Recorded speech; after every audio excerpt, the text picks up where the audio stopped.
In this video, we're going to be talking about the top 5 penny stocks that will be spiking in August 2019. Now, the reason that I could say this conclusively is not because I have a magical ball, but rather because the companies on this list literally tell you the exact date at which price-changing events will occur. They do this through, of course, telling us about their FDA approvals, phase trial data releases, as well as dropping many hints and clues to lead us to the right conclusion. But I do want to take a moment to emphasize the fact that these aren't stocks to just buy and randomly hold. Most of the stocks on this list will bring a decent amount of hype around the time of the catalyst, but they almost always revert in the opposite direction after the hype. This is because the stock market is irrational in the short term, but in the long run tends to converge to the true value. So if we're trading the fluctuation in the price action, we're going to need to have a concrete entry point and a concrete exit point. And of course, you're also going to want to do your own research, but the research in this video should serve as a good foundation to get you started on your own research. And once you've done your research, I still recommend waiting for a technical confirmation in the price action, making sure that the price action backs up your research before you actually act on it. But anyways, that's enough with the warnings. The only thing that I ask of you in return for this video is the cost of one ravishing like button. For just one ravishing like button, this whole video, everything in it, will be worth it to me. And of course, also subscribing for more short, sweet, and simplified videos on how to trade the stock market. Okay, so quick plug. If you would like to trade the stocks on this list commission free, would like a free stock for doing so, and would also like to support this channel, my recommendation is to check out Webull. They are an excellent broker curtailed specifically for us as traders, and really it's a pretty easy platform to use. But if you sign up with them below, you will get a free stock just for doing so, so might as well check it out. Okay, so EVOC has been a ZipTrader darling for quite a while. It provides beautiful price action and then lets you down like a winter gnome in the summertime. But it got beat down so badly that now we are at this insane discount with early warning signs of an uptrend, with it building directional strength over our red directional SMA line. And this is quite exciting considering we have so little downward potential as compared to upward potential.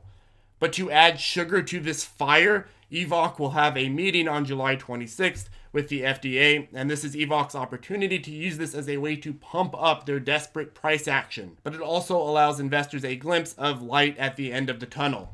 Any positive step in the FDA approval process can bring in massive price changes, and the fact that this has already been discounted so far puts it in favor of running up massively if we do see some positive steps in this process. And while this play isn't technically in August, a lot of the price action will undoubtedly take place in August, and my suggestion is to wait to get in at a good deal while also keeping an eye for a confirmation point. We want to play to the upside of this, but we also want to make sure that we aren't going to be buying into a straight up downtrend. And we do see some signs of consistent uptrends. Now NBRV will have their FDA approval decision on August 19th for their drug for ammonia. So why do we care? Well, PDUFA, or final stage FDA approvals, tend to have around an 80% acceptance rate based on prior years. Doesn't mean that has to continue, but that's generally the rate. And they tend to draw in massive amounts of investor interest. So with NBRV, we also have a prior history of providing news catalyst price action trade off of. So not only do we know that there's an 80% rate of approval, but NBRV also individually shows price action movement after news catalyst plays, and FDA approvals are some of the biggest news catalyst plays. For example, this spike in NBRV happened after they announced that they were approved for EMA, which is essentially Europe's version of the FDA approval process, and that means that they're prepping for a new market. And this spike here happened after NBRV announced that they were seeking a meeting on Contepo. So these run-ups happen in anticipation of new drugs entering new markets, and that means new revenue, new profitability, more money for the company, and more money for shareholders. And this latest FDA approval will be the latest chance NBRV has to bring in a new addition to the market. And will it get approved? Well, there may be an 80% rate overall, but that doesn't mean that there is an 80% chance of it being approved. There's other factors at play. In fact, this overall failure of an upward reversal happened after NBRV's Contepo FDA approval got delayed, so it may not get declined, but it doesn't have to get approved either. It could just be issued a CRL, which is effectively a delay to fix issues. So having this knowledge in mind, the best way to handle FDA plays is to focus on price action and use the news catalyst to put the price action on your radar. A lot of times people get confused when they see stocks going up 80% in one day, but if you keep track of these news catalyst plays, you're not going to be surprised when you see these. You're going to know ahead of time that certain stocks on these watch lists are going to break out. Of course, you won't know which one's going to go up 80%, but if you have a list of 15 that are going up, and you see one is really breaking out, then you could focus on that, and that's going to give you a higher probability of finding price action to trade off of. And NBRV has some interesting price action. We have some periods of rapid overselling and overbuying, followed by some fighting of price direction. When we are below our red SMA line, that means we are in a downward direction, and when we are above, that means we are in an upward direction. So this acceptance of an uptrend keeps attempting reversals, but now is starting to show signs of a sustained upward direction. It may not sustain, but what I'd recommend is placing this on your watch list, waiting for a technical confirmation over both our directional SMA line as well as our price strength blue SMA line, and making sure to take a position when you're near a good deal. It is important to assure that you get in at least below or near fair value. The goal with these plays is to maximize your upside while minimizing your downside, while also planning to take advantage of the catalyst. The whole goal with this is we use the catalyst and then we use the price action to trade the catalyst. But going a little bit more into the fundamentals, this particular analyst, and I have enjoyed reading these articles, but this one analyst made a pretty good case for Nebriva a few weeks ago. They explained that the passage of both Kintepo and Lefamulin, which the latter is the FDA approval that we started this conversation on, were quite certain, but then surprise hit with Kintepo being issued a CRL, which is again a delay to fix issues. Now, this allowed the price to be discounted, but it also allowed us to be at a point where we have two potential catalysts now. Not just one, but two. We have a specific date for the second one, which is, August 19th? Yeah, it was August 19th. So now we have two of the most powerful catalysts that a company can have in this sector. Two FDA approvals. So these two pending FDA approvals can be quite a beautiful thing. And the CRL for Kintepo was issued due to a resolvable manufacturing issue, according to analysts and some of my own research. And if this is how far it ran up in anticipation of Kintepo being approved, it's only fair to say that a pending approval of Kintepo combined with the FDA approval play on the 19th will cause some running up in anticipation if approval hits. And if approval hits, we should see a massive spike upward. Okay, the third on our list is Kala. Now, Kala will have their FDA approval decision on August 15th for their drug for dry eye disease. But before you blink, one of the things that I've always hated about penny stocks is that most of them are consistently downtrending. This is a huge deprecating factor because even if you do everything right, odds are strong that it ends up going down after any pushbacks. And that is a sad reality with penny stocks. They're not called penny stocks because they're lucrative flowers. So with this in mind, my suggestion is to focus on finding catalysts and then waiting for directional strength. For example, we could gamble and buy in here in hopes that the FDA approval both works out and causes a positive run-up, but the price action does not warrant that. We are in a downward direction both under our red directional SMA line as well as in negative price strength territory under our blue SMA line. This is not acceptable and is not a point of confirmation. I understand that a lot of folks get upset because waiting for price strength means that you're going to be eating into some of your upside. And that's fine. We have upward potential from 566 to 925, which is $3.59 of upward potential to a relative 86 cents of downside. So there is enough upside to eat into in order to get a more sure entry point.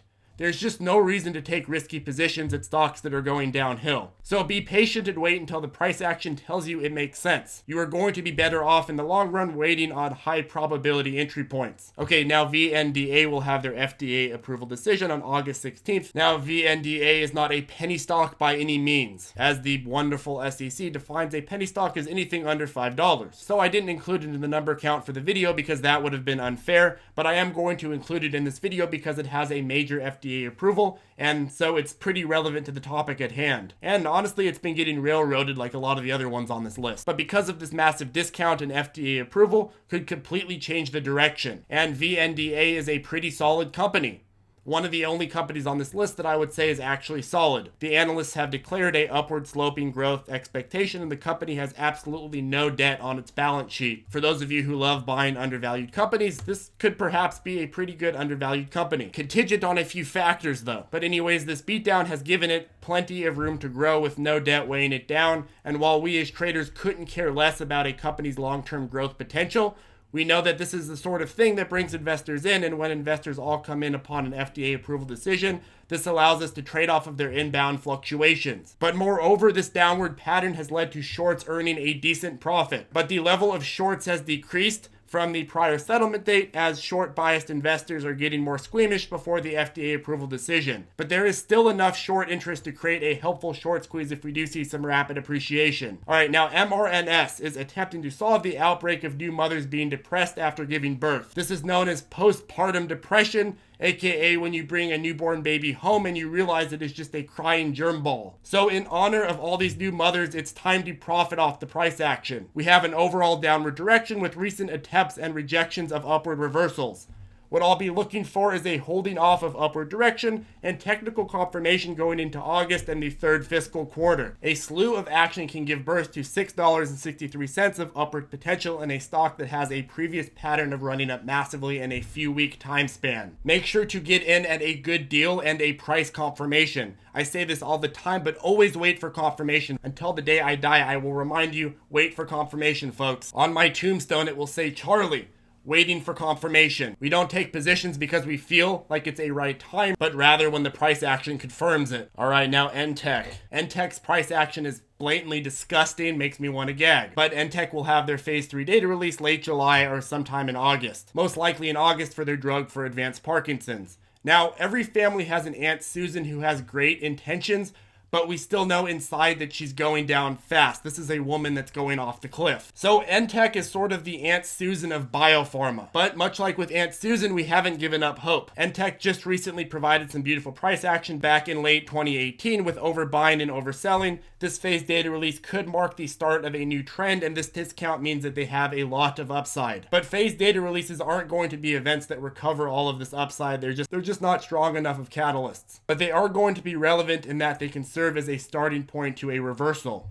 But that alone isn't enough for me to go gung-ho over this position. Rather, it's the institutional money throwing their hat into the ring. Since Q2 of 2017, we've seen institutional investors rise massively. And where the smart money flows, the dumb money follows. This is the sort of thing that I love to see in the biotech world. Institutional investors tend to bring a lot of hype with them, and while hedge funds are having a hard time performance-wise, they still carry with them a certain amount of prestige that helps a lot of these small caps. Then BioSelect Advisor has the largest stake, and if you look at their filings, you can see they hold a decent amount of exposure and many value plays and big names throughout the biopharma world, and many that we've covered in previous videos. And if you look at their returns, they have some horrendous numbers, but that's fine because bio funds like this one specialize in creating long-term profit from holding these plays, and when they place a company like this in their portfolio, that effectively endorses it for long-term growth. Now, does this mean that it will continue to grow in the long run? Of course not, but this is something that regular investors look for, and it helps propagate the stock price if we do see a positive catalyst with phase data. Okay, so for those of you who are looking for a bigger challenge play, if you felt that the other plays on this list aren't going to be challenging enough for you, IPCIF will have their FDA decision on August 28th. For their drug for lower back pain. Now, this is a low volume, low float play with sporadic intraday movements. This is the only play on this list that is traded on the OTC markets, and as you know, the OTC market is very similar to the Wild West. Very unregulated, very dangerous, and a lot of bars. I should also mention that since this is traded on the OTC, it won't be available on many of the platforms such as Webull or Robinhood, but IPCIF has been showing price strength, and I'd like to see it continue its uptrend in August before the FDA approval. At that point, we can use technical confirmation and a cost-benefit analysis to determine if it makes sense to take a position based on the catalyst at hand. When it comes to these sorts of lowbrow plays, these very poor quality plays, I trend extremely lightly because of the simple fact that they could turn on the drop of a hat. My suggestion is to only take a position if the setup looks perfect. In terms of the fundamentals, IPCIF did just announce a $10 million equity financing deal, and with the upcoming FDA approval decision, we could see a massive run-up. They have a history of running up massively in 2-week time periods and then getting beaten down afterwards. So this position will definitely be relevant going into August. Anyways, I do hope this video was helpful for you. If you have any questions, you can feel free to reach out to us on the ZipTrader Circle Facebook group or comment below. We also have a Discord chat, a trading tutorials playlist, and a bunch of other resources for you across the ZipTrader hemisphere. If you are having a hard time keeping up with these plays, I do post nightly watch lists on both the Discord chat and my Facebook group, which the links again are below. And if you would like to find these biotech plays yourself, I'll put the link below to the Biopharma Catalyst website, but all you have to do is go onto their page, go to the FDA approval calendar or the PDUFA list, and then scan for which stocks and catalyst plays that you'd like. And then you can go on Google, type in the different tickers and do your own due diligence to figure out which ones are the best opportunities for you. But my suggestion is to make sure to always wait. Like, you form your hypothesis using the research that you've done, but then you wait for the technical confirmation. Biotech research is great for putting stocks on your watch list so that you can be aware when they start having movement. But after that, you're going to want to wait for confirmation. Technical confirmation is very important. Anyways, folks, good luck with all these plays. Thanks for watching, and I'll see you in the next video.